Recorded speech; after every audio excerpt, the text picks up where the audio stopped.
Clint Eastwood is a true film legend, both in front of and behind the camera. His distinguished career boasts countless iconic acting roles and many critically acclaimed directing successes. However, it might surprise you to learn that there's one film he starred in that he reportedly refused to watch again. Why would a professional of his caliber steer clear of his own work? Was there a secret behind it that's finally being brought to light? Early life and humble beginnings. Born Clint Eastwood, Jr.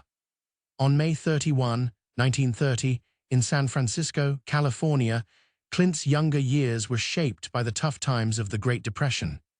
His family moved often as his father searched for work, which really helped build in young Clint a strong work ethic and a quiet resilience, qualities that would later define his well-known presence on screen. After finishing high school, Eastwood took on all sorts of odd jobs, from being a lumberjack to working at a gas station. His path eventually led him to the U.S. Army during the Korean War, though he stayed stateside at Fort Ord. It was there he started meeting aspiring actors, and the charm of performing slowly began to capture his interest. These modest beginnings, far from the bright lights of Hollywood, laid the groundwork for the steadfast and thoughtful icon he would become. Eastwood's big break came in the late 1950s when he landed the role of Rowdy Yates in the popular Western TV series Rawhide. While he was a supporting character at first, his calm manner and strong screen presence quickly made him a favorite. Rawhide truly served as an important stepping stone for his acting career. However, it was his iconic portrayal of the man with no name in Sergio Leone's Dollars trilogy that really launched Clint Eastwood to international superstardom. With films like A Fistful of Dollars, 1964, For a Few Dollars More, 1965, and The Good, the Bad, and the Ugly, 1966, these classic spaghetti westerns not only redefined the genre but also turned Eastwood into a global symbol of coolness, toughness, and that true anti-hero spirit. He then continued to broaden his acting range in the 1970s with the Dirty Harry film series. As the no-nonsense Inspector Harry Callahan, Clint Eastwood delivered the legendary line, "Go ahead, make my day." This role was not only a bit controversial, but also incredibly popular, solidifying his place as an icon of strong masculinity and tough law and order. Transition to directing and later success. Never content to just be in front of the camera, Eastwood gradually moved into directing and quickly proved himself to be a highly influential filmmaker behind the scenes. His very first film as a director, Play Misty for Me, 1971, really showed his talent for thrillers and psychological stories. Over the decades that followed, he directed an impressive range of movies across many different genres. These included westerns like High Plains Drifter, 1973, and Pale Rider, 1985, character-focused dramas such as The Bridges of Madison County, 1995, and even powerful war films like Flags of Our Fathers, 2006, and Letters from Iwo Jima, 2006, the second of which was especially praised for telling the story from the Japanese perspective. Perhaps the highlight of his directing career was Unforgiven, 1992. This was a western that took a fresh look at the genre, breaking down old myths about violence and heroism. The film won 4 Academy Awards, including Best Picture and Best Director, cementing his place as a true master of cinema. Eastwood continued to achieve great success in his later years. Million Dollar Baby, 2004, brought him another Best Picture and Best Director Oscar, showcasing his powerful storytelling ability. Works like Gran Torino, 2008, American Sniper, 2014, Sully, 2016, and The Mule, 2018, all demonstrate that he's a filmmaker still at the top of his game, constantly addressing important social issues and bringing iconic characters to life. His simple yet effective directing style, favoring natural light, fewer takes, and efficient schedules, has truly become legendary. The Clint Eastwood film he refused to watch. The film that Clint Eastwood reportedly never watched again is Two Mules for Sister Sarah, released in 1970. This was a Western adventure movie starring Eastwood and the seasoned actress Shirley MacLaine. The story follows a skeptical mercenary named Hogan, played by Eastwood, who rescues and travels with a mysterious woman named Sister Sarah MacLaine on a dangerous journey. At first glance, the film seemed like a perfect fit for Eastwood's style, combining his tough persona with a bit of humor and charm against a wild Western backdrop. However, from the very beginning of filming, Eastwood felt a growing unease. The main source of this discomfort was his co-star, Shirley MacLaine.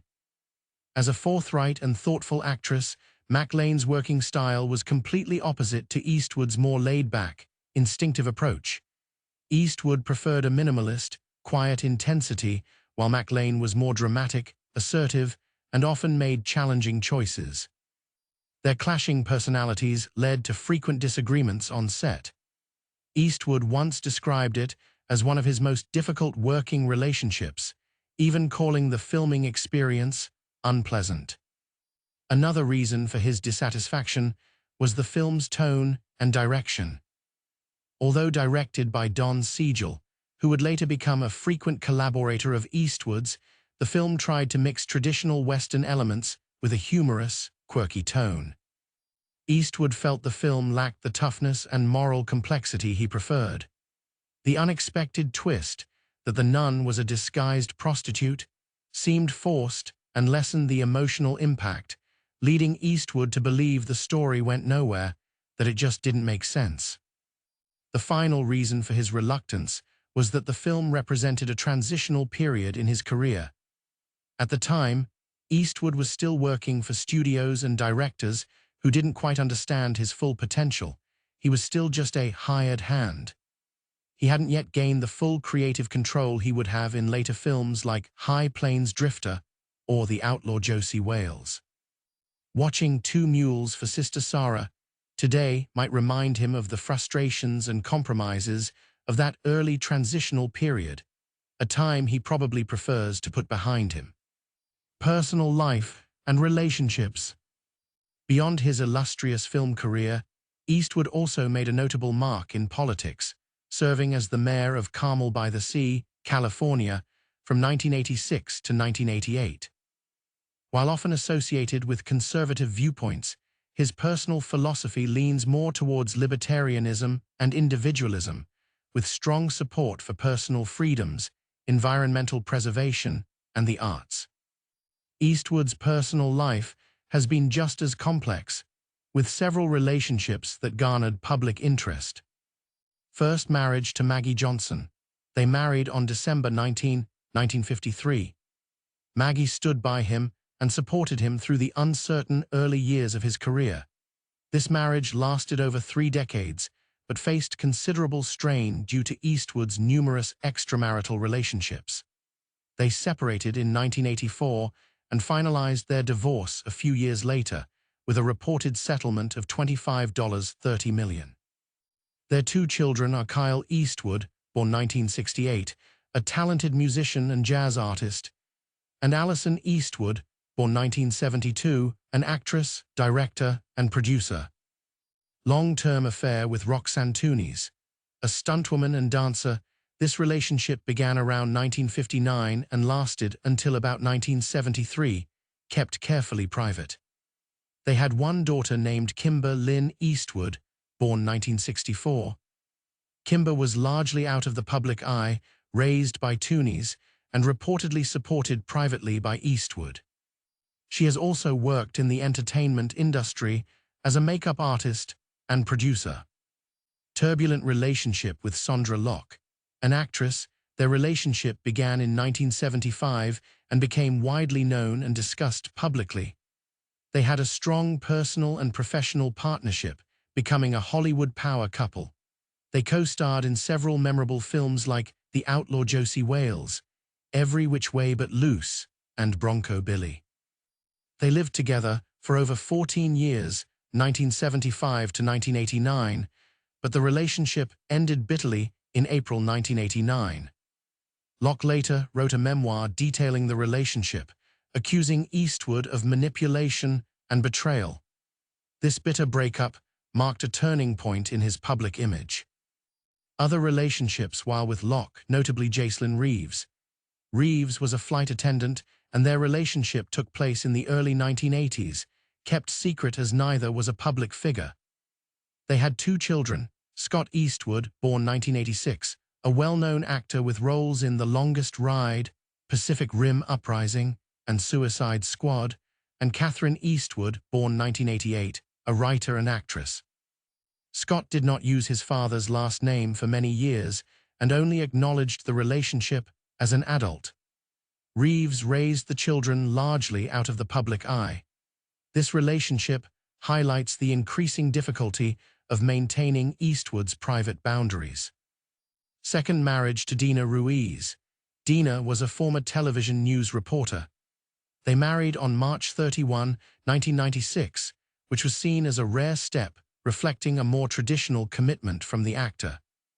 This marriage was widely covered by the media, and they had one daughter named Morgan Eastwood, born 1996. The family had a period of stability and relative openness, even appearing publicly and in the 2012 reality show, Mrs. Eastwood and Company. However, the marriage began to unravel in August 2013, and their divorce was finalized in 2014. This marked the end of Eastwood's last long-term romantic relationship that was publicly acknowledged.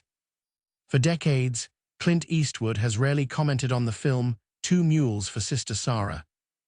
His remarks about the work have been quite limited, even somewhat cold. Unlike other westerns he's always been proud of, this particular film clearly never comes up in his retrospectives or interviews. Eastwood's silence on this movie suggests unresolved discomfort, a chapter he likely prefers to keep closed. The primary reasons behind this attitude are the intense creative conflicts with Shirley MacLaine, his disappointment with the film's shifting tone and plot, and the feeling that the work didn't truly reflect his artistic identity at that time. Two Mules for Sister Sarah remains a rare blemish in the career filled with defining moments of a cinematic icon like Clint Eastwood. If you found Clint Eastwood's story interesting and would like to explore more unique tales about cinema and other Hollywood legends, be sure to follow our channel so you don't miss our upcoming videos.